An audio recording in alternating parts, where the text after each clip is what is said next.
Bonjour à tous, bonjour Bonjour. à ce 11e webinaire Modo.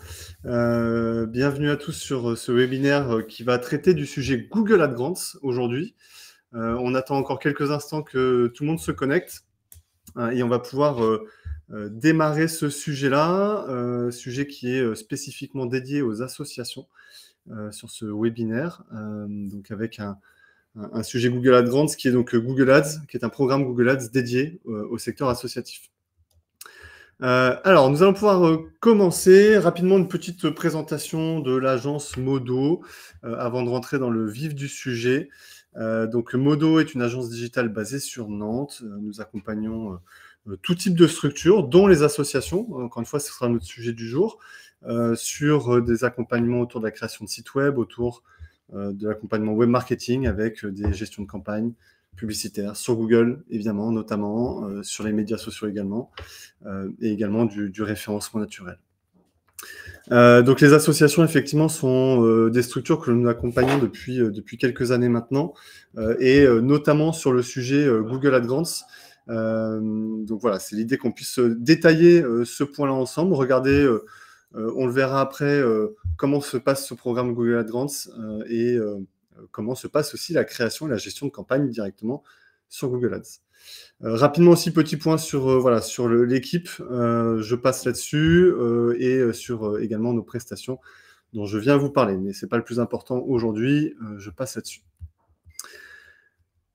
Alors, au programme du jour, un premier point pour comprendre quel est ce programme Google AdGrants, et puis deuxième point qui va enchaîner directement après sur les critères d'éligibilité, ou comment obtenir et activer votre compte Google AdGrants. On verra que ce n'est pas si compliqué que ça, et on verra que beaucoup de structures y ont accès, contrairement à ce que l'on peut croire. Troisième point aussi, là je laisserai la parole à Alexis Villard qui m'accompagne aujourd'hui. Nous parlerons de la publicité Google pour booster la visibilité et la notoriété de votre structure, comment créer une campagne, comment la structurer.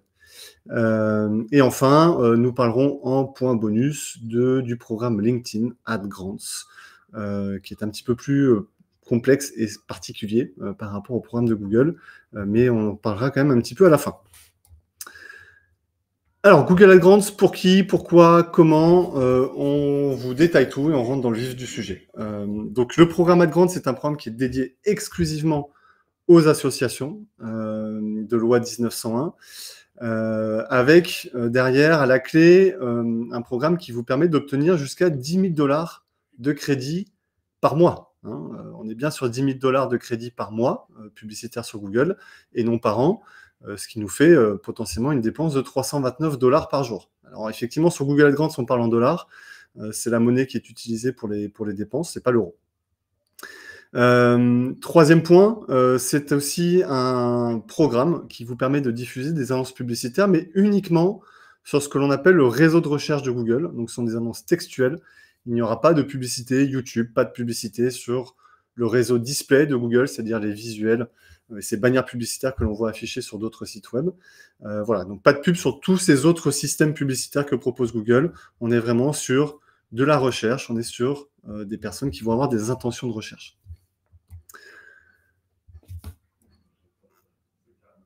Alors, vous allez me dire, et ça c'est souvent les questionnements que l'on a aujourd'hui chez nos clients et même des associations que j'ai eu l'occasion de rencontrer dans une précédente vie au sein de l'économie sociale et solidaire. La première question, c'est de se dire, oui, mais moi je suis une petite asso et on ne serait pas éligible à ce programme-là qui est peut-être réservé à des grosses structures. Donc là, détrompez-vous, ce n'est pas réservé uniquement à des grosses structures, c'est vraiment réservé à toutes les structures associatives. Il faut juste activer la demande pour savoir si vous êtes éligible. Alors oui, mais est-ce que c'est vraiment gratuit? Oui, c'est vraiment gratuit. Ces 10 000 $ vous seront proposés gratuitement par Google. C'est vraiment un programme qui existe depuis presque 15 ans maintenant. Oui, mais nous ne dépenserons jamais tout. Eh ben, c'est pas grave. Effectivement, nous, on a eu plusieurs clients associations qui ne dépensaient que quelques centaines d'euros par mois. Et ben, tant pis, c'est comme ça. C'est déjà un budget intéressant à récupérer de votre côté. Et sachez surtout que très peu de structures atteignent ce quota des 10 000 $ par mois de dépenses publicitaires. Et enfin, oui, mais nous ne saurons pas gérer ce compte-là. Alors là, effectivement, vous le verrez après, il y a quand même certaines contraintes sur ce programme Google AdGrants, des contraintes techniques, des contraintes de préparation, des contraintes aussi de performance sur votre compte Google Ads. Et effectivement, pour ces sujets-là, ça nécessite un petit peu de pratique, un peu de connaissance. Donc c'est aussi l'objectif qu'on vous présente ce sujet Google Ads au-delà du programme Google AdGrants en lui-même, pour que vous puissiez comprendre quelles sont les contraintes et comment essayer de rendre votre compte le plus performant possible pour rentrer dans ces critères-là. Donc, j'ai évoqué Google AdGrants, Google Ads. Effectivement, les deux sont très liés. Google AdGrants reste de la publicité Google Ads. Donc là, on vous a mis une petite capture d'écran à droite sur la requête parrainage enfant, sur laquelle vous voyez 4 résultats payants qui apparaissent avant les résultats dits naturels, donc tout ce qui est en référence naturelle, donc au SEO. Pour autant, il faut savoir que les contenus que l'on voit en sponsorisé en haut ne sont pas tous liés à des programmes Google AdGrants, potentiellement. Et il faut savoir, dans les petites nuances que je vais vous afficher juste après, que justement, les structures qui dépensent réellement de l'argent sur Google Ads et qui ne bénéficient pas d'un compte Google AdGrants sont prioritaires dans les enchères. Et ça, c'est quelque chose qui n'est pas forcément très connu, mais il faut savoir que lorsque vous achetez des mots-clés sur Google Ads, par exemple autour de parrainage d'enfants, vous ne serez pas toujours prioritaire si certains sites, certaines ONG ou autres associations achètent ce mot-clé-là réellement sur Google. Donc parfois, vos annonces peuvent ne pas apparaître du tout sur certaines requêtes à cause de ça. Voilà, il faut le savoir. Ça reste un peu à la marge, mais c'est quelque chose à avoir en tête. Par ailleurs, dans les quelques limites aussi que je peux vous donner, certains mots-clés concurrentiels et donc coûteux seront difficiles à aller chercher. Pourquoi? Parce qu'on le verra un petit peu plus tard, il y a des limites d'enchères. Google vous impose d'acheter des mots-clés sur un certain coût. Et si ce coût-là est dépassé, Google ne vous permet pas d'acheter ce mot-clé-là. Effectivement, ce programme Google AdGrants a certaines contraintes, et on les verra un petit peu plus en détail plus tard. Et puis, comme je vous le disais dans la slide précédente, oui, peut-être que vous ne dépenserez que quelques centaines d'euros, et alors, je pense que pour la plupart des gens qui sont présents aujourd'hui, et ceux qui verront cette vidéo demain sur YouTube, vous ne dépenserez jamais potentiellement les 10 000 $ par mois mis à disposition par Google.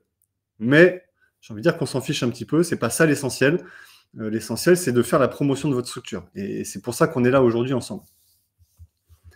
Alors, pour rentrer un petit peu plus dans le détail de l'éligibilité à ce programme Google AdGrants, j'ai commencé à en parler il y a quelques minutes. Effectivement, toutes les associations de loi 1901 sont éligibles. Quelques petites contraintes pour l'éligibilité, c'est d'avoir un site dit responsive. Effectivement, Google nous impose d'avoir un site qui soit adapté sur mobile et qui s'adapte bien sur mobile, qui respecte un peu ces critères-là. Vous avez des sites qui vous permettent de tester le responsive de votre site si vous le souhaitez. Autre point très important, puisque ce sont des humains qui vont valider, qui vont vérifier votre éligibilité. Ces humains-là ont besoin de voir sur votre site web des éléments autour de votre mission en tant qu'association. Et donc, il faut absolument que cette mission soit affichée très clairement sur la page d'accueil du site, potentiellement également sur le footer. Donc, on a vraiment besoin d'afficher très clairement qui vous êtes, ce que vous faites et quelle est la portée de vos actions. Voilà. Donc ça, c'est quelque chose d'essentiel à bien avoir en tête. Également, dans ces petites contraintes un peu annexes autour du site web, Google nous demande, au-delà d'avoir un site responsive, d'avoir un site aussi qui soit relativement performant. Il veut éviter que ce programme permette de financer des sites web en tout cas la visibilité de sites web, qui sont très clairement dépassés, qui ne correspondent plus aux standards du web actuel. Et donc, potentiellement, Google nous demande d'avoir aussi un score de performance un peu spécifique. Et pour ça, vous avez un outil de Google qui s'appelle PageSpeed Insight, qui est un outil pour tester la performance d'une page web. Et on va dire que dans les critères, nous, que l'on a de notre côté, dans l'éligibilité des clients et qu'on a accompagnés, on avait un critère de dépasser les 50 sur 100 de performance de site web sur desktop et sur mobile. On s'est aperçu effectivement qu'on a vu des demandes qui avaient été rejetées, notamment parce qu'on avait ce score qui était en dessous de 50. Voilà. Donc, est-ce que c'est une règle absolue? Je ne pense pas. Mais en tout cas, c'est un facteur potentiellement décisionnel du côté de Google pour l'éligibilité de votre site. Autre point sur la partie non-éligibilité de ce côté-ci. Effectivement, si vous êtes une entité ou une organisation gouvernementale, vous ne serez pas éligible. Je pense notamment, je ne sais pas, à des CCAS, à des structures voilà, qui sont liées à une structure gouvernementale. Voilà. Vous ne pourrez pas, tout comme les hôpitaux, les établissements de santé, même si vous êtes une association, mais sous forme d'un établissement de santé, ça ne passera pas, malheureusement. Et puis enfin, également pour les établissements scolaires, pareil, vous ne serez pas éligible, tout simplement parce que Google a un autre programme dédié pour ce secteur-là, qui est le programme Google for Education. Donc là, c'est un autre sujet, c'est un autre site web pour vous informer sur ce dont vous avez droit. Voilà. Donc n'hésitez pas à aller vous renseigner si vous êtes un établissement d'enseignement supérieur ou un lycée ou un collège sous format associatif. Et enfin, dernier sujet qui, on va dire, un peu un point central et fil rouge depuis l'existence et depuis le début de l'existence du programme Google AdGrants. Votre site ne doit pas avoir une vocation commerciale unique. Ça ne doit pas être un e-commerce, ça ne doit pas être un site de vente de prestations de services uniquement. Le programme AdGrants, c'est là pour soutenir des associations dans leur communication, dans leur notoriété et dans les informations autour de leurs actions. Ce ne doit pas être un programme pour vendre du service. Donc ça, c'est très important. Même si votre site est validé parce qu'il n'a pas qu'une portée commerciale, mais que les campagnes que vous allez créer traitent uniquement de cette démarche de vente de prestations de services, ça ne passera pas. Et donc, attention, vous risqueriez de perdre un peu bêtement cet agrément Google AdGrants. Alors, le petit processus très simple, je vous ai mis le lien dans la présentation. La présentation sera accessible après ce webinaire et le lien sera mis dans les descriptions de la vidéo YouTube. Mais il vous suffit d'aller sur Google et de taper Google AdGrants, vous tomberez dessus sans problème. Sur ce lien, vous pourrez soumettre une demande d'inscription sur ce programme. Il vous sera demandé quelques éléments d'information autour de la structure, une adresse mail, un nom, prénom, un extrait CABIS, voilà, tout un tas d'informations. Je vous passe un peu les détails, ce n'est pas l'objet du webinaire aujourd'hui de vous donner tous ces détails-là, vous aurez tout sur le lien en question. Une fois que la demande a été soumise, donc il y a un délai qui passe, et ensuite on vous demandera de valider votre identité. Votre identité, effectivement, notamment personnelle, pour vérifier que vous êtes bien un mandataire de la structure. Donc là, derrière, il faudra certainement proposer, je ne sais pas, un extrait des statuts pour qu'on vérifie bien que vous êtes dans les statuts de l'entreprise. Voilà, donc des petites choses comme ça. Une fois que votre identité a été validée, vous allez pouvoir et vous allez recevoir un email pour activer votre compte AdGrants, qui est en fait un compte Google Ads, un peu classique comme on le disait précédemment. Et une fois que ce compte est activé, vous accédez à la plateforme Google AdGrants et il vous reste une dernière étape, c'est la validation de votre profil de paiement. Profil de paiement, c'est un moyen de paiement et ce sont aussi quelques informations complémentaires sur la structure. Alors, ça fait beaucoup d'étapes, ça paraît beaucoup, mais je vous rassure, ça reste assez simple, c'est très didactique. À chaque étape, vous recevez des emails. Donc voilà, n'hésitez pas à tester le processus. Ou si vous souhaitez vous faire accompagner dans le processus, évidemment, n'hésitez pas à nous contacter. Voilà. Alors, une fois ce processus passé, il s'agit maintenant de savoir ce qu'on va en faire, en fait, de ce programme Google AdGrants. Bon, j'en ai un petit peu parlé précédemment, mais pour moi, il n'y a même pas de question à se poser sur est-ce qu'il faut aller sur Google AdGrants. Pour moi, il y a... c'est la petite blague, mais il y a 10 000 raisons par mois de vous créer un compte sur Google AdGrants. Pour moi, c'est limite indispensable pour toutes les associations de tester, de lancer une demande pour obtenir cet agrément-là. Alors, pourquoi aussi se lancer? Tout simplement pour promouvoir vos actions. Je pense que toutes les associations souffrent aujourd'hui enfin, en tout cas toutes, une grande partie des associations plutôt souffrent d'un petit défaut de notoriété, de promotion de leurs actions, des résultats de ces actions-là, de la valorisation aussi de ce que vous proposez en termes d'actions.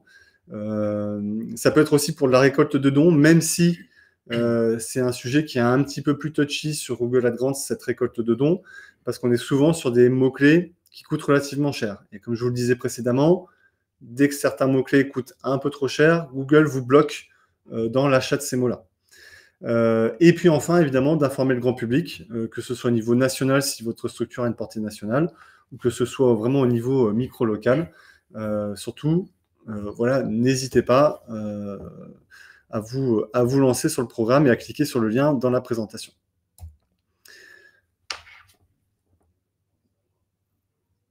Alors, quelques contraintes. Par ailleurs, évidemment, on a listé donc 2 contraintes. Des contraintes de structure et des contraintes de performance. Alors, des contraintes de structure, je laisserai mon collègue Alexis vous parler de toute cette démarche de structuration d'un compte Google AdGrants dans quelques instants. Sachez juste qu'effectivement, vous avez la nécessité de créer minimum 2 groupes d'annonces par campagne et ensuite 2 annonces par groupe d'annonces. Alors, un groupe d'annonces, on va le voir, c'est votre ciblage à l'intérieur d'une campagne. Donc, ça vous oblige à avoir une structure un peu particulière. Alexis vous détaillera ça bien mieux que moi. Mais une fois que vous avez créé vos groupes d'annonces, il va falloir bien sélectionner vos mots-clés pour qu'il y ait une cohérence entre les mots-clés que vous souhaitez acheter et vos annonces que vous avez rédigées et la page de destination de votre site. Effectivement, cette contrainte de structure va amener à plus ou moins de performance sur votre compte Google AdGrants et donc potentiellement aussi de garder cette éligibilité au programme. Ça me permet d'introduire le point numéro 2 qui sont des contraintes de performance et notamment la contrainte principale qui est la plus connue aujourd'hui sur Google AdGrants. Et si vous êtes là, vous avez peut-être déjà entendu parler de cette contrainte-là. C'est que le CTR, donc ce qu'on appelle le taux de clic, le nombre de personnes qui vont cliquer par rapport au nombre d'impressions et donc de vues de vos annonces publicitaires que vous allez obtenir, il faut que ce taux-là soit au-dessus de 5%. 5%, c'est un taux qu'on estime être un taux qui commence à être bon sur Google Ads, d'une manière générale sur des campagnes un peu traditionnelles. Et bien là, ce taux qu'on estime être bon d'une manière générale sur Google Ads, c'est le taux minimum à avoir sur votre compte Google AdGrants. Et ça, cette contrainte, elle est importante parce que si votre taux de clic est en dessous de 5% 2 mois consécutifs, vous risquez une suspension purement et simplement de votre compte Google AdGrants. Donc, ce serait dommage. Et surtout que si vous faites suspendre votre compte, derrière, il faut relancer la machine, il faut expliquer pourquoi vous avez contrevenu, on va dire, à cet impératif de performance. Il faudra justifier de certaines choses. Google peut-être vous réautorisera à bénéficier du programme. Par contre, vous n'aurez pas une seconde chance. Donc, attention à ce genre de choses-là. Ça nécessite effectivement d'être présent sur son compte, de suivre ses campagnes, de voir ce qui se passe et d'être vigilant à la performance globale de son compte. Alors là, c'est vraiment une performance globale de votre compte. Donc, vous pourriez tout à fait avoir une campagne ou des éléments ou des mots-clés qui sont un petit peu en dessous des 5% de taux de clic. Mais au global, il faut que vous soyez au-dessus de ces 5%-là. Donc, oui, on a droit un petit peu à l'erreur avec une campagne un peu moins performante, mais pour autant, au global, il faut vraiment être vigilant là-dessus. Dernière limite. Depuis tout à l'heure, je vous dis qu'effectivement, Google va vous contraindre à avoir des mots-clés, à acheter des mots-clés en dessous d'une certaine enchère. Ben, l'enchère en question, c'est 2 $ du clic. Au-dessus de 2 $, Google vous bloquera tout simplement vos annonces publicitaires. Voilà. Parce que potentiellement, c'est trop concurrentiel et Google préfère que vous soyez sur des requêtes moins concurrentielles. Voilà pour les contraintes. On a fait le tour on va dire, de ce schéma un petit peu de pour qui, comment, quoi, qu'est-ce au niveau de ce programme Google AdGrants.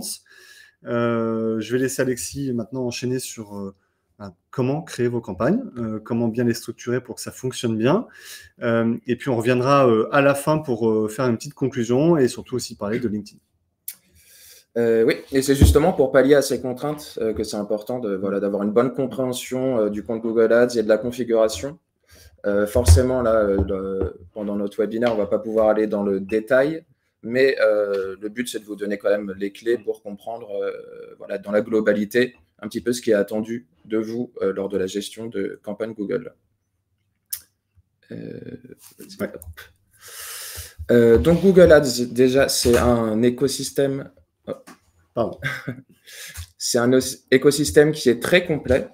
Ouais. Est-ce que c'est bon au niveau de la caméra? Pardon, ouais, on a donné un coup dans la caméra. Donc, il y a beaucoup de leviers différents sur Google Ads, que vous vouliez faire voilà, de la notoriété avec du display, ou si vous êtes un e-commerce et que vous voulez mettre en avant vos produits, ou que vous vouliez aller sur YouTube. Pour le coup, nous, comme Damien a précisé, ça sera uniquement sur du search, donc sur le réseau de recherche, où vous achetez du coup des mots-clés en fin de compte pour pouvoir enchérir dessus et apparaître lorsque des internautes font une recherche. Et pour rappel, Google Ads, voilà, donc c'est un système d'enchères et c'est aussi un levier à la performance parce qu'on ne paye que lorsqu'il y a un clic. Donc pourquoi faire de la publicité sur Google Ads? C'est tout simplement, ça nous permet de capter l'internaute lorsqu'il fait des recherches qualifiées. Et donc là, c'est là où c'est important de faire un travail sur les mots-clés pour pouvoir vraiment voilà, montrer votre association sur des mots-clés qui vont être très précis. Donc là, en l'occurrence, voilà, pour une recherche qui serait association autour de moi, vous pouvez un petit peu voilà, forcer l'internaute à voir votre association. Et c'est là où on voit qu'il y a vraiment des possibilités qui sont très, très importantes. Donc, comment créer une campagne dans les grandes lignes? On va voir ça voilà, avec plusieurs points. Voilà, en définissant votre structure, en choisissant vos mots-clés, en créant des annonces, bien sûr en définissant aussi votre audience et aussi en traquant des éléments de conversion. Et donc, on va voir ça un petit peu plus dans le détail. Au niveau de la structure de campagne, donc là, il faut que vous définissiez, en fin de compte, les thématiques que vous voulez aborder et ce qui vous fera, en fait, une campagne. Et dedans, vous allez pouvoir ajouter différentes sous-thématiques qui vont être des groupes d'annonces. Là, c'est important parce qu'en fait, le budget est attribué par campagne, ainsi que le ciblage géographique. Donc, vous allez devoir voilà, séparer vos différents besoins pour pouvoir moduler un petit peu les dépenses publicitaires journalières. Pour ça, il va falloir voilà, que vous attardiez un petit peu sur voilà, de quoi vous avez besoin et quelles sont aussi vos spécificités et sur quoi vous voulez voilà, enchérir. Et donc, il y aura des mots-clés spécifiques, du coup, pour chaque groupe d'annonces qui vont être différents l'un de l'autre. Et je vais montrer un petit peu avec des exemples. Donc, par exemple, pour une campagne, si vous avez un besoin de collecte de dons, voilà, pourrait y avoir des groupes d'annonces qui vont avoir des angles un petit peu différents. Donc, par exemple, les dons pour la protection animale d'un côté, pour la recherche médicale de l'autre. Et pourquoi est-ce qu'il faut séparer ça par groupe d'annonces? C'est qu'on aura aussi des annonces spécifiques qui vont pouvoir mettre en avant un petit peu des éléments précis. Donc, par exemple, en l'occurrence, pour la protection animale, vous allez pouvoir, dans votre annonce, mettre des titres qui vont faire appel voilà, à cette spécificité. Et donc, ce qui va vous permettre de faire cliquer l'internaute.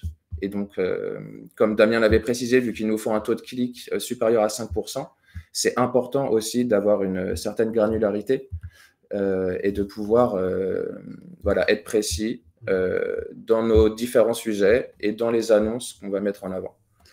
D'ailleurs, petite question, Alexis, est-ce que justement sur ce sujet-là, il n'est pas aussi important d'avoir des pages d'atterrissage qui soient justement bien construites et qui intègrent les mots-clés qu'on achète? Parce que comme tu le disais, c'est important d'avoir donc cette granularité, cette séparation des sujets pour avoir cette performance-là. Et on ne l'a que si sur notre site, on renvoie vers une page qui elle-même traite du sous-sujet en question. Exactement. Là, en l'occurrence, il y aurait une page pour les dons liés à la protection animale. Et c'est ce qui est attendu lorsqu'on fait des campagnes Google Ads. Et notamment, Google Ads voilà, nous donne un petit peu une notation entre l'adéquation entre les mots-clés sur lesquels on va être placé, nos annonces et nos pages d'atterrissage. Donc, c'est vraiment important d'avoir une cohérence entre les trois. Et c'est aussi normal que Google fasse ça parce qu'il ne veut pas non plus mettre en avant des sites qui achèteraient des mots-clés mais qui, en fin de compte, ne seraient pas très cohérents. Mais je vais aller un petit peu plus dans le détail là-dessus aussi plus tard. Donc, pour définir les bons mots-clés, donc tout d'abord, il faut trouver vos bonnes thématiques. C'est vrai que pour nous, en tant qu'agence en général, déjà il y a un dialogue avec le client, mais on va aussi regarder le site internet, parce que c'est ça qui va être assez important, notamment lié aux pages d'atterrissage. Donc on va regarder potentiellement les différentes catégories qu'il y a sur votre site, et potentiellement s'il y a une catégorie sur une recherche de dons ou une catégorie sur une autre thématique, ça va peut-être vous aiguiller sur quelles sont les thématiques que vous pouvez mettre en avant. Mais bien sûr, ce qui va être le plus important, c'est de regarder votre besoin et de quoi vous avez besoin en ce moment, de quoi vous avez besoin sur le long terme, et de pouvoir un petit peu préparer déjà votre structure comme ça. Une fois que vous avez les thématiques, c'est là où vous pouvez aller plus loin et aller rechercher sur quels mots-clés vous allez vous positionner. Pour ça, on a un outil gratuit qui est le Keyword Planner. Pour le coup, si vous ne faites pas encore d'annonce sur Google Ads, vous aurez accès à une version un petit peu plus simplifiée là-dessus, mais ça peut vous donner des tendances et c'est très important. Donc, ça nous permet de taper un mot-clé, en fin de compte, donc là, en l'occurrence, bénévolat, et de regarder combien de fois ce mot-clé est recherché par mois. Donc, déjà, ça nous donne une information sur est-ce que ce mot-clé a beaucoup d'opportunités liées à son achat ou pas. Donc, 12 000 recherches, c'est énorme. Donc, on sait qu'il y aura beaucoup de volume et qu'on pourra se placer là-dessus. Mais aussi potentiellement qu'il y aura même trop de volume, que ça va prendre aussi beaucoup de budget. Donc, il faut regarder en termes de mots-clés, qu'est-ce qui est important pour nous. Et aussi, ça nous donne d'autres idées de mots-clés autres lorsqu'on tape. Donc, par exemple, la bénévolat, ça nous donne quand même association qui recherche des bénévoles. Donc, potentiellement, ça nous donne aussi une idée sur mes mots-clés, je vais peut-être aller acheter ce mot-clé-là aussi. Donc, c'est un outil qui est très intéressant. Ensuite, il nous donne aussi une petite idée sur la concurrence. Donc là, Google Ads va classifier entre faible, moyen et élevé. Mais ce que j'aime plutôt regarder personnellement, c'est les enchères. Donc, tout à droite du document, on voit la fourchette basse et haute pour être affichée en haut de page. Donc, par exemple, là, c'est entre 28 centimes et 1,45 € du clic pour le mot-clé bénévolat. Donc, ça veut dire que pour nous qui avons une limite de 2 $ par mot-clé, ça sera un mot-clé déjà qu'on va pouvoir cibler. Et ça, pour moi, ça me donne une idée aussi de la concurrence. Parce que plus un mot-clé va avoir de la concurrence, plus il va y avoir d'acteurs qui vont enchérir sur le même mot-clé. Forcément, plus les enchères vont être élevées. Et en général, ça nous donne aussi une idée sur le niveau de qualification du mot-clé. Plus un mot-clé est prêt à apporter un résultat divers selon dont on a besoin, que ce soit une intention d'achat ou une envie précise, plus il va être le prix pour apparaître dessus va être élevé. Donc, petite chose aussi pour compléter, très important ce choix des mots-clés. Encore une fois, pour respecter ce taux de clic de 5%, si vous êtes une petite structure qui n'est pas très connue, on va peut-être éviter d'aller sur des mots-clés très génériques, très larges. On va se dire, c'est bon, j'ai 10 000 $ par mois à dépenser, je vais acheter tous les mots-clés génériques, bénévolat, recherche de bénévoles, etc. Et pour moi, c'est une mauvaise stratégie. Il faut vraiment, effectivement, bien penser à ce qui fait votre cœur de métier, d'expertise en tant que structure associative, et d'abord de créer des campagnes sur ces sujets cœur d'activité, avant d'essayer d'élargir sur des sujets un peu plus génériques sur lesquels vous aurez peut-être moins de performance. Donc, on va essayer d'avoir une démarche aussi un peu intelligente là-dessus pour assurer le coût et garder déjà l'agrément de Google et éviter d'être en dessous de ce taux de 5%. Donc, en tant que petite structure pas très connue sur votre territoire, achetez le mot-clé bénévolat tout court. Attention. Par contre, association qui recherche des bénévoles, peut-être qu'effectivement, là, on est sur un terme un peu plus affiné, un petit peu plus affiné, exactement. Donc, voilà, soyez bien vigilants à ça. Et cette recherche de mots-clés, c'est pour ça qu'Alexis vous en parle dès le début, elle est stratégique. Voilà, un bon mot-clé, un mauvais mot-clé, ça peut vite faire balancer la balance au-dessus ou en dessous des 5% de taux de clic. Et dilapider du budget aussi inutilement. Exactement. Une fois que vous avez trouvé vos mots-clés, il va falloir décider comment est-ce que vous allez enchérir dessus. Est-ce que vous allez utiliser le mot-clé exact? Donc là, voilà, il faut utiliser des guillemets lorsque vous le mettez dans votre campagne, qui va vous permettre de n'apparaître vraiment que sur le mot-clé précis que vous voulez acheter. Donc, par exemple, pour don association, vous allez apparaître si quelqu'un tape don association. À la limite, en prenant en compte le pluriel, mais c'est tout. Donc là, ce qui est intéressant, c'est que ça vous donne une diffusion qui est quand même contrôlée. Vous apparaissez littéralement que sur ce que vous voulez, sur les mots-clés que vous voulez apparaître. Et c'est aussi bien si vous avez, voilà, si vous êtes une petite structure qui n'avait pas beaucoup de budget. Là, en l'occurrence, on a le budget Google AdGrants. Mais voilà, en général, ça va vous permettre une diffusion contrôlée, mais qui prend aussi pas du tout de risques et qui permet pas trop non plus de nourrir l'algorithme. Je vais détailler ça un petit peu. Mais ensuite, il y a les expressions exactes. Donc là, ça vous permet d'acheter le mot-clé don association, mais de donner un petit peu de marge de manœuvre à Google pour que si quelqu'un fait une requête qui va être un petit peu différente, mais qui va garder ces deux mots-clés, que vous puissiez apparaître aussi. Donc là, ça serait faire des dons associations, avantages fiscaux don association caritative. Donc là, déjà, on voit quand même l'avantage de mettre des expressions exactes, c'est que quand vous achetez des mots-clés, vous ne pouvez peut-être pas penser non plus à toutes les combinaisons qui vont être possibles. Vous ne pouvez pas penser à tous les mots-clés qui vont ramener du clic. Donc là, ça vous permet de vous dire, bon, voilà, moi, je sais que je veux apparaître pour des dons associations, mais voilà, je suis assez ouvert et ça permet d'augmenter ma visibilité, ma diffusion si je mets une expression exacte. Donc, je vais faire ça, mais ça vous force aussi à vérifier sur quel terme vous apparaissez et à faire attention de ne pas avoir de mots-clés qui seraient peu pertinents. Problème qui serait plutôt important pour la correspondance large, où là, vous allez acheter don association, sauf que vous allez vraiment laisser un petit peu les manettes à Google pour qu'il vous fasse apparaître lorsque lui comprend que l'intention est la même que votre mot-clé. Donc, par exemple, don association, ça peut tout à coup devenir don ONG, ou si quelqu'un tape comment aider une cause, il va comprendre qu'il y a la notion de don avec aider et d'association avec cause. Et donc, il va vous faire apparaître sur ses recherches. Donc là, l'avantage, c'est pareil que pour l'expression exacte, mais encore plus, ça vous donne vraiment beaucoup d'opportunités aussi. Mais le point négatif, c'est que votre budget et votre visibilité peut aussi être un peu perdu sur des mots-clés qui ne vont pas être très performants ou qui ne vont pas être exactement sur quoi vous voulez apparaître. Et donc là, ça nécessite vraiment une attention très particulière pour vérifier sur quel mot-clé vous apparaissez.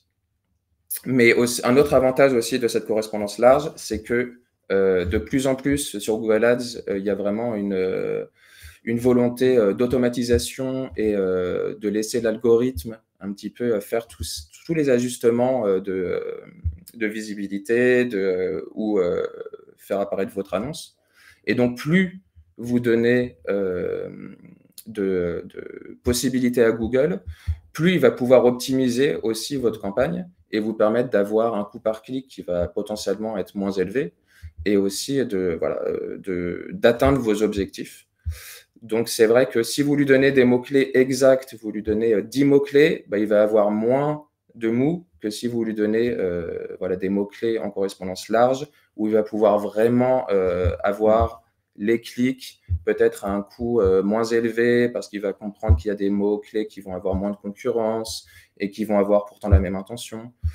Enfin voilà, donc ça dépend vraiment de vos besoins, même de vos thématiques. Ce qu'on conseille en général, il peut y avoir plusieurs stratégies, mais c'est potentiellement de commencer avec une correspondance large et de vraiment regarder tous les jours sur quel mot-clé vous apparaissez et de faire des exclusions si besoin. Donc en fait, la bonne stratégie, c'est de mixer un petit peu tout ça oui, aussi, pour arriver manière, peut-être à trouver notre bonne recette c'est ça. Pour nous, quoi. Ok. Hop. Donc on arrive à la création des annonces. Donc là, on a une annonce Google Ads pour parrainer un enfant. Et donc, une annonce, en fin de compte, quand vous la créez sur Google Ads, vous allez ajouter 15 titres possibles, 4 descriptions, et après d'autres extensions d'annonces. Ce qui fait que quand un internaute va taper un mot-clé sur lequel vous voulez être présent, eh ben, votre annonce va apparaître. Mais là, c'est Google qui va décider de faire des mix de plusieurs titres, de plusieurs descriptions, et qui va, encore une fois, grâce à l'algorithme, essayer de maximiser le taux de clic possible. Donc, c'est important de lui donner vraiment le plus d'informations, le plus d'angles différents pour avoir des annonces performantes. Et je vais détailler pour la création des titres, notamment. Donc, on a jusqu'à 15 titres possibles. Encore une fois, on a jusqu'à 15 titres, mais mieux vaut lui donner vraiment le maximum, donc lui donner les 15 titres possibles. Plus on va lui donner d'informations, déjà mieux il va noter notre annonce, ce qui nous permet d'avoir potentiellement un coût par clic moins élevé.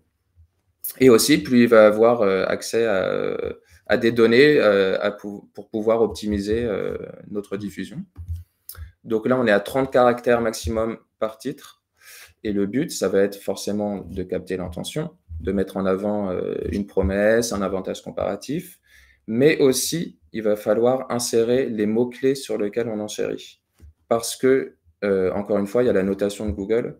Il va noter notre annonce, il va se dire, tiens, cette organisation, je vais la mettre en avant parce que clairement, elle a respecté voilà, tout ce que je voulais au niveau de la configuration. Et aussi, il y a une cohérence entre ces mots-clés achetés, ces annonces, sa page de destination. Donc, il va toujours y avoir une partie des titres où vous allez en fait reprendre les mots-clés que vous achetez pour les mettre en avant. Comme ça, en plus, lorsqu'un internaute va taper une requête et qu'il va la voir affichée sur le titre de votre annonce, bah, il va trouver que c'est quand même très pertinent. Ouais, on ne peut pas faire n'importe quoi et ça me paraît même logique, en fait, ce que tu dis sur la correspondance entre les mots-clés que l'on achète et les mots-clés qu'on retrouve dans notre annonce. Mais du coup, il faut faire un mix entre voilà, ces mots-clés un petit peu, où c'est un petit peu obligatoire d'en mettre, mais aussi avoir assez de promesses, avoir assez voilà, d'avantages pour aussi convaincre l'internaute de cliquer, au-delà d'avoir juste son mot-clé décrit. Okay. Donc, par exemple, voilà, faites un don à notre association, ou peut-être des informations, voilà, réduction fiscale jusqu'à 66%. Donc là, on est quand même sur voilà, un argument assez puissant pour faire cliquer les gens, ou même soutenir une cause juste, où là, on appelle plus aux émotions. Enfin, voilà, il y a tout un mix à faire. Voilà, là, c'est du copywriting, en fait, où on essaie de maximiser un petit peu ce qu'on peut faire. Ensuite, on a les descriptions. Donc là, c'est ce qui sera en dessous de l'annonce et là qui va vraiment avoir un rôle de pousser au clic. Donc, on en a 4 possibles où Google fait un mix en général voilà, de 1 ou 2 descriptions. Donc là, on lui donne aussi les 4 descriptions possibles. On essaie de trouver des angles différents. Voilà, votre don aide concrètement les personnes sans abri, rejoignez notre réseau de bénévoles engagés. Là, c'est vraiment convaincre, avoir un appel à l'action qui soit clair. Et c'est vrai que souvent, on aime bien démarrer une description avec un verbe d'action parce que voilà, c'est assez dynamique. Et ça peut aider à avoir un meilleur taux de clic. Et là, en fait, on peut plus rédiger des phrases en tant que telles, alors que les titres, effectivement, par leur longueur, nous oblige à avoir une démarche un petit peu plus séquencée avec des mots-clés.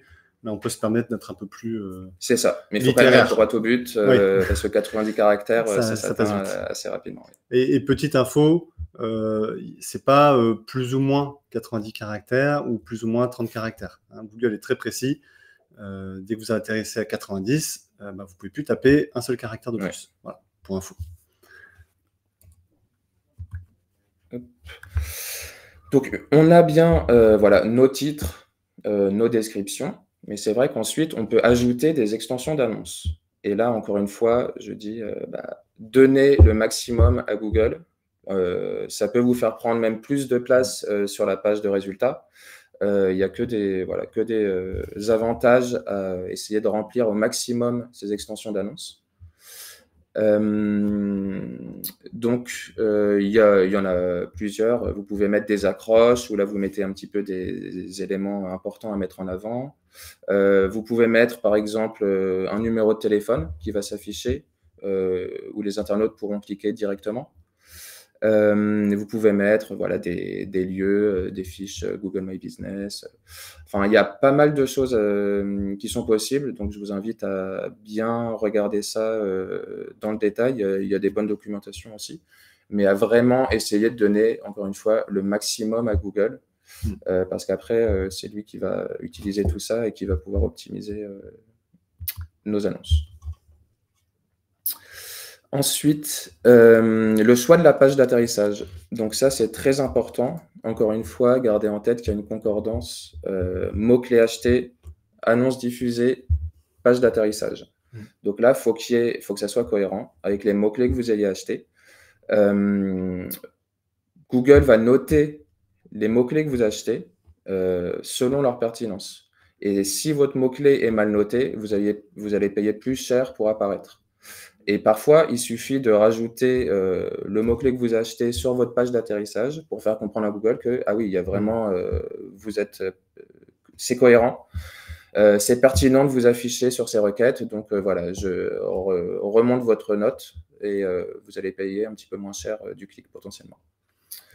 Il faut que la page, comme Damien avait dit, soit rapide à charger, mobile friendly. Ça, c'est important parce qu'on voit, ça dépend bien sûr des domaines d'activité ou autres, mais le trafic sur une annonce ou sur un site en général peut facilement être 70% sur mobile. Donc, il faut absolument que ça soit adapté au mobile, à la navigation. Et enfin, que ça soit optimisé pour être performant. Parce qu'au final, quand même, vous payez pour un clic sur une publicité, mais une fois que l'internaute est sur votre site, bah là, il faut que vous puissiez capter son attention. Il faut que vous l'incitiez peut-être à parcourir plusieurs pages du site. Il faut que vous ayez une information qui soit claire, qui soit précise,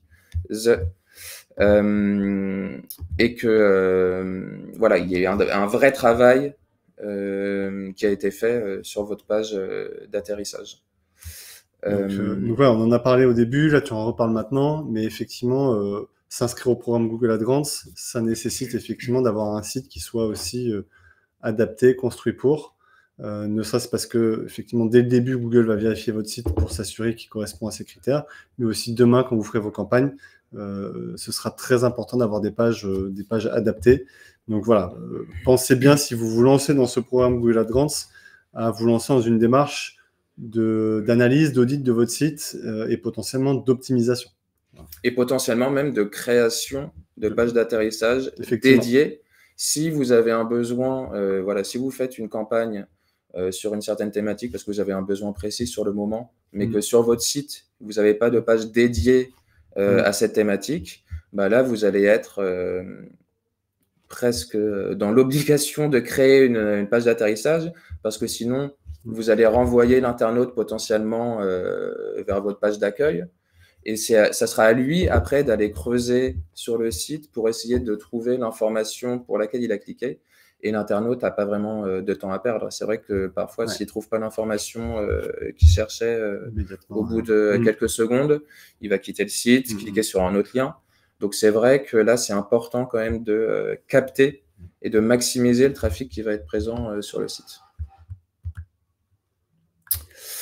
Ensuite, c'est important, au-delà des mots-clés, au-delà des pages d'atterrissage, de définir votre audience. Donc là, vous allez pouvoir faire des ajustements sur qui va pouvoir voir votre publicité. Donc, il y a des ciblages géographiques, forcément, hein. Est-ce que vous ciblez toute la France? Est-ce que vous ciblez certaines villes, des régions? Ça, c'est la base.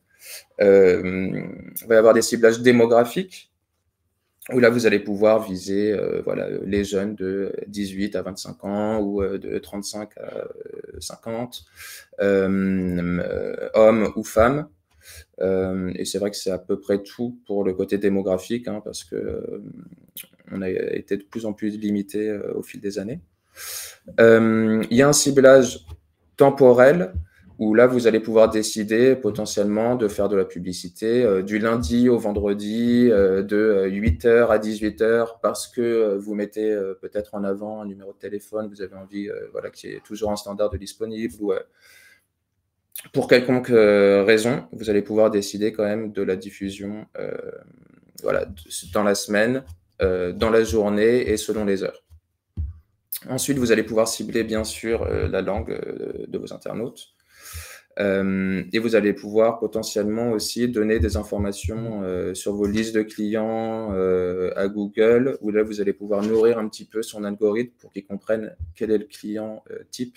Et ça va pouvoir l'aider aussi à optimiser et à maximiser vos retombées et vos campagnes.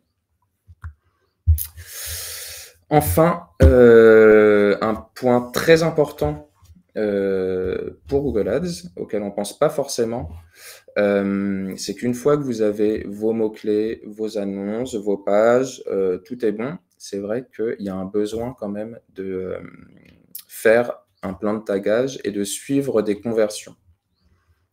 Donc là, ça va être pour pouvoir littéralement voir quelles retombées apportent vos campagnes et de pouvoir aussi optimiser vos campagnes sur des données précises et sur des données qualitatives. Je vais détailler après les différentes conversions, mais là, donc les étapes, ça serait de définir quels sont les éléments clés sur votre site qui peuvent être traqués. Donc peut-être un numéro de téléphone, un email, une demande un téléchargement de brochure, une demande de rendez-vous. Et ensuite, ça sera de configurer vos campagnes pour qu'elles s'optimisent. Donc là, comme sur notre capture d'écran, pour qu'elles s'optimisent selon les conversions que vous aurez déterminées. Et donc là, tout l'algorithme de Google va essayer de acquérir des clics et des internautes qui auront le plus de chances de remplir ces conversions. Donc ça va être très important parce qu'au lieu de naviguer à l'aveugle, vous allez pouvoir vous baser sur vraiment des données et des retombées très qualitatives. Donc, par exemple, en général, le type de conversion à traquer, c'est est-ce que l'internaute a envoyé un formulaire, a cliqué sur un numéro de téléphone pour vous appeler directement, a téléchargé des fichiers, a visité des pages spécifiques.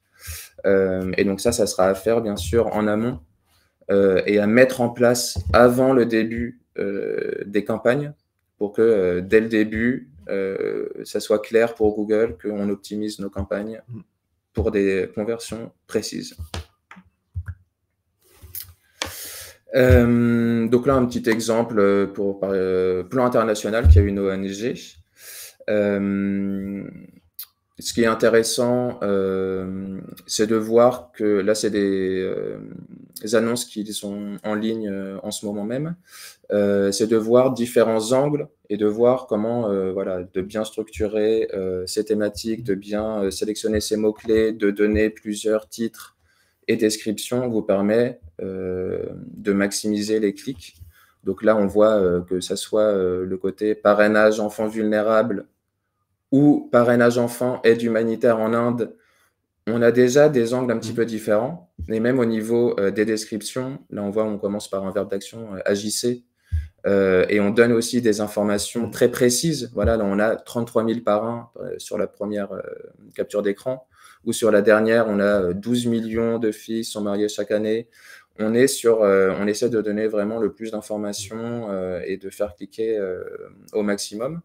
Et même sur l'annonce du milieu, on voit même un angle un petit peu plus éditorial avec Journée mondiale de l'eau, où là, on essaye d'attirer du clic sur quelque chose de plus édito. Donc tout ça, ce sont des angles différents et tout ça, en fin de compte, c'est décidé dès le choix de la thématique, dès la structuration du compte, le choix des mots-clés, la rédaction des annonces et tout ça est vraiment lié. Donc c'est vrai que quand on fait des campagnes sur Google Ads, c'est vraiment, il faut avoir quand même une vision 360.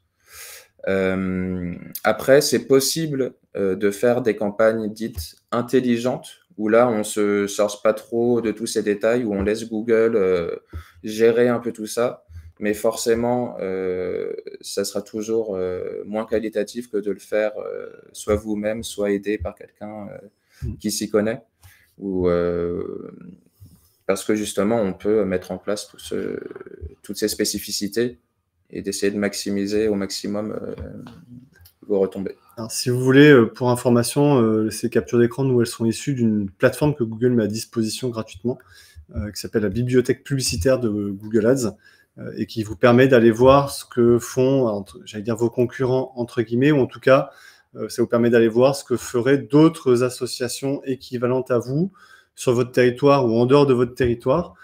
Ça peut peut-être vous inspirer. Donc, vous avez juste à taper des noms de structures et Google vous affiche toutes les publicités qui sont en cours de diffusion sur ce nombre de structures. Voilà. Donc, ça peut vous inspirer, vous donner des idées et vous montrer des approches qui ont été exploitées et auxquelles vous n'avez pas forcément pensé. Merci Alexis, puis on va conclure très rapidement avec LinkedIn Ad Grants. On va essayer de comprendre aussi pour qui, pourquoi et comment fonctionne ce programme-là. Ça va être beaucoup plus rapide puisque LinkedIn donne peu d'informations. Alors oui, les associations de loi 1901 sont éligibles, mais uniquement si vos domaines d'intervention sont autour de quelques sujets très spécifiques. Tout ce qui est programme de diversité, équité et inclusion, les associations qui permettent à des professionnels confrontés à des problématiques d'obtenir des opportunités économiques et tout ce qui est association autour de l'environnement. Donc, ce sont des sujets très spécifiques. Voilà. Il faut aussi disposer d'une page LinkedIn active et complète. Ça paraît essentiel, évident. Je vous ai mis le lien de la page d'information sur le sujet. LinkedIn propose des créneaux sur lesquels vous pouvez solliciter ce programme Ad Grants. Il faut savoir qu'en ce moment, il n'y a pas de prochaine date pour justement soumettre votre dossier. Généralement, il y en a plusieurs dans l'année. Pour l'instant, ce n'est pas affiché, donc je vous invite à vous connecter régulièrement sur le lien que je vous ai partagé pour connaître ces dates d'éligibilité. Voilà, parce qu'il y en avait une qui était en janvier et depuis, pour l'instant, il n'y en a pas. Pour autant, les volumes que l'on peut obtenir, d'après ce que l'on sait, parce que c'est beaucoup moins précis en termes d'information que ce que Google donne, ce serait entre 50 000 et 200 000 $ par an. Mais voilà, avec des contraintes et notamment des sélections qui sont un petit peu hors de notre contrôle, contrairement au programme de Google où c'est quand même un peu plus fléché aujourd'hui vers toutes les associations. Du moment que vous remplissez bien toutes les cases qui vous sont demandées, normalement, il n'y a pas de souci. Alors que sur LinkedIn, il y a quand même un peu une opacité. Il y a un fléchage beaucoup plus spécifique et derrière une opacité sur les structures qui sont validées. Voilà. En tout cas, il y a un lien, il y a un email aussi qui est présent sur la page en question. Donc, si vous souhaitez en savoir plus, n'hésitez pas à les contacter pour un peu plus d'informations.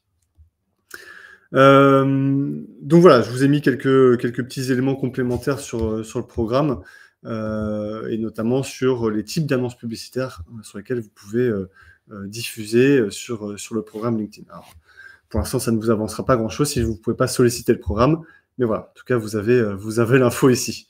On a fait le tour de notre webinaire. On a fini notre sujet. J'espère qu'on a répondu à toutes vos questions. Alors, je crois qu'il y a une question effectivement dans le chat. La question, c'était est-ce qu'il est possible de rediriger une annonce directement vers une page Hello Asso pour récolter justement des dons ou des inscriptions? Une page extérieure à son site que l'on maîtrise. Ça peut être possible. Après, il faut voir aussi dans le détail parce qu'au niveau de la demande de dons, c'est quand même assez encadré. Mais normalement, si tout est détaillé pour ce qu'ils font des dons ou toutes ces infos, ça doit être possible. Ok.